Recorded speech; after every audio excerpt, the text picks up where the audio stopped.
Part 4. She smiled over at Dad.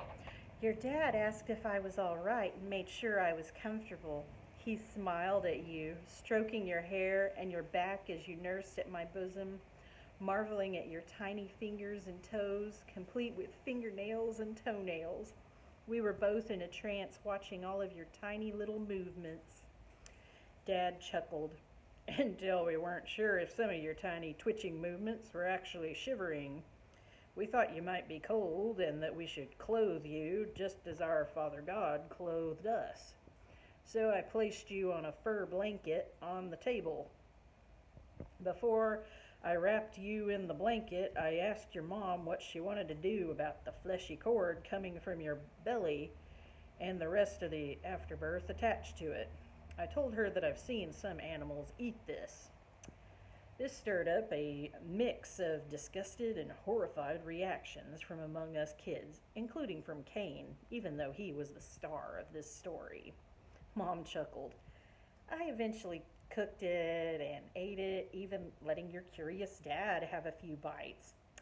As if now he suddenly trusts me again to where he eats new foods I put in front of him. This made us laugh, despite how put off we still felt about the thought of eating flesh that had just come out of our mom's life-giving parts, along with our newborn sibling.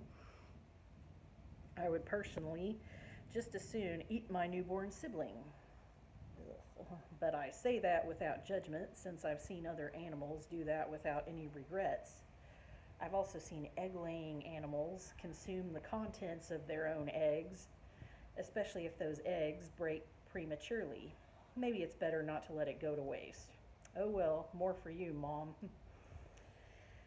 And given that we're talking about the afterbirth of Cain's birth, I'm actually surprised that they didn't somehow keep it, along with the treasure box of mementos that Mom and Dad keep in their sleeping quarters of our home base. Every year on Cain's birthday, they like to go through that box and reminisce, smelling all of his baby clothes and blankets. I would have worn his hand-me-downs that he outgrew, but letting another baby wear those clothes would diminish the scent of baby Cain so that his memory would be lost forever. Dad's story interrupted my spiraling thoughts. So, your mom and I were wondering what to do about the fleshy cord attached to your belly. I mean, we didn't have anything like that on our bodies, and we were sure you wouldn't need it anymore. So I cut it with some sharp edge of a hard rock. But you clearly didn't like that, and you even started bleeding. So you were screaming at me as if I cut off your big toe. Your mom, still resting and recovering 5 steps away, is like, What did you do, Adam? Did you break my son? But I put some cotton bolls and held some pressure on the wound with my hand for a few moments while consoling you until you stopped crying.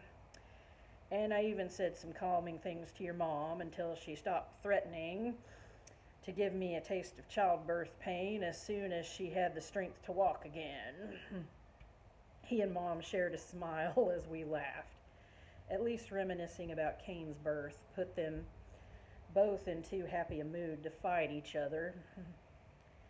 I even sang to you with a few of the songs we sang earlier this evening as I walked around with you in that blanket, Dad smiled.